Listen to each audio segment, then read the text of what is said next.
శ్రీలంక పైన తీవ్ర ప్రభావం చూపుతోంది.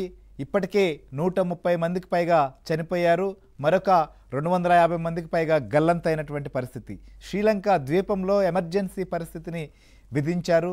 చాలా చోట్ల ప్రస్తుతం ఈ యొక్క తుఫాను తాకిడికి భారీ వర్షాలు వరదల వల్ల చాలామంది కొట్టుకుపోయారు. అంతేకాదు అనేక ప్రాంతాలకు కమ్యూనికేషన్ వ్యవస్థ పూర్తిగా ధ్వంసమైంది. రవాణా రాకపోకలకు కూడా తీవ్రమైనటువంటి ఆటంకం ఏర్పడింది. శ్రీలంక నుంచి ఇతర దేశాలకు రావాల్సినటువంటి వారు కూడా ఎక్కడికక్కడ ఆగిపోయారు. అనేక ఎయిర్పోర్ట్లలో ఫ్లైట్లు మూమెంట్ కూడా పూర్తిగా స్తంభించినటువంటి పరిస్థితి. సో తెలుగు రాష్ట్రాలకు సంబంధించిన ప్రజలు కూడా ప్రస్తుతం శ్రీలంకలో చిక్కుకున్నారు. సో దీని యొక్క తీవ్రత క్రమంగా పెరిగి అక్కడ విస్తృతంగా వర్షాలు కురవడంతో ఈ రకమైనటువంటి బీభత్సం సృష్టించింది. సో ఇక దీని కదలిక క్రమేణా ఇటు తమిళనాడు వైపుగా వస్తుంది.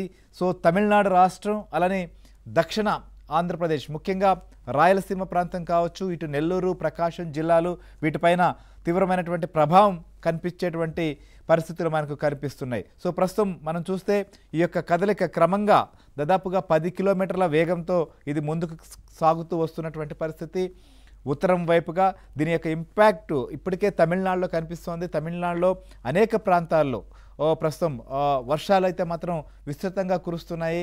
సో అనేక ప్రాంతాల్లో పాండిచ్చేరి ముఖ్యంగా పాండిచ్చేరిలో మొత్తం యూనివర్సిటీ పరీక్షలను కూడా నిలిపివేసింది. అలానే అనేక ప్రాంతాల్లో విద్యాసంస్థలకు సెలవులు ఇచ్చారు. ప్రజలను కూడా హై అలర్ట్ విధించినటువంటి పరిస్థితి. మత్స్యకారులను అయితే పూర్తిగా అసలుకి ప్రస్తుతం సముద్రంలో వేటకు వెళ్ళొద్దని చెప్పి నిషేధాజ్ఞలు విధించారు. ఇక ఆంధ్రప్రదేశ్ విషయంలో కూడా ప్రభుత్వం ప్రస్తుతం దీనిపైన అలర్ట్ అయింది. హోంశాఖ మంత్రి అనిత కూడా దీనిపైన సమీక్ష నిర్వహించారు. ఎప్పటికప్పుడు దీని యొక్క తీవ్రతను తెలుసుకుంటూ ప్రజలను అప్రమత్తం చేయడంతో పాటుగా అధికార యంత్రాంగం అంతా కూడా అలర్ట్గా ఉండాల్సిన అవసరం ఉంది. ఏ రకమైనటువంటి ఒకవేళ దీని తీవ్రత ఏమైనా ఎక్కువ అయితే కూడా దాన్ని సమర్థవంతంగా ప్రజలకు ఇబ్బంది కలిగించకుండా చూసేందుకు ఏర్పాట్లు చేయాలనేటువంటి నిర్ణయంతో ఉంది. సో ప్రస్తుతం చెన్నై విమానాశ్రయం కూడా రేపు విమాన రాకపోకలకు అంతరాయం ఏర్పడేటువంటి పరిస్థితి వచ్చింది. దాని ప్రభావం చెన్నైకి ఆనుకుని ఉన్నటువంటి ఇటు ఉమ్మడి చిత్తూరు జిల్లా ప్రాంతం కావచ్చు, ఉమ్మడి నెల్లూరు జిల్లా ఈ ప్రాంతాలపైన కూడా ప్రభావం కనిపిస్తోంది. ఇప్పటికే వర్షాలు కూడా కురుస్తున్నాయి. సో ఆంధ్రప్రదేశ్లో కూడా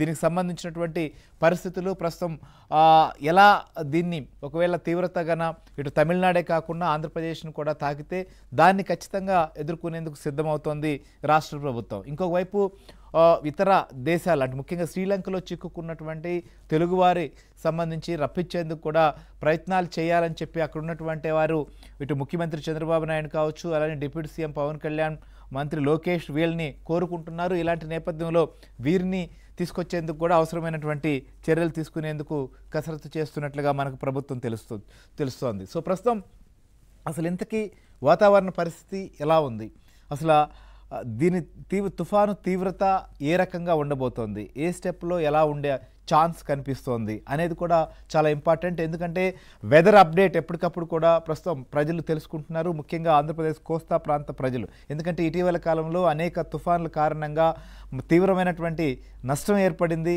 దీంతో ప్రజలు కూడా ప్రస్తుతం మళ్ళీ ఇంకొక తుఫాన్ అంటే భయంతో ఇబ్బంది పడుతున్నటువంటి పరిస్థితులు మనకు కనిపిస్తున్నాయి. ఎందుకంటే ఒకవైపు పంటలకు నష్టం కలుగుతుంది, ప్రజలకు సంబంధించినటువంటి ఆస్తులకు కూడా నష్టం సంభవించేటువంటి అవకాశాలు ఉన్నాయి కాబట్టి. సో అసలు ఇంతకీ విశాఖ వాతావరణ కేంద్రం అధికారులు సో ఏం చెప్తున్నారు, సో దీని ప్రభావం ఎలా ఉండబోతోంది, ఏ ప్రాంతాలపైన ఎలా ఉంది, సో ఎక్కడెక్కడ ఎలాంటి అలర్ట్ను ఏ జిల్లాలకు జారీ చేశారు, ఆయా ప్రాంతాల ప్రజలు రైతులు ఎలా ఉండాలి, సో ఒక్కసారి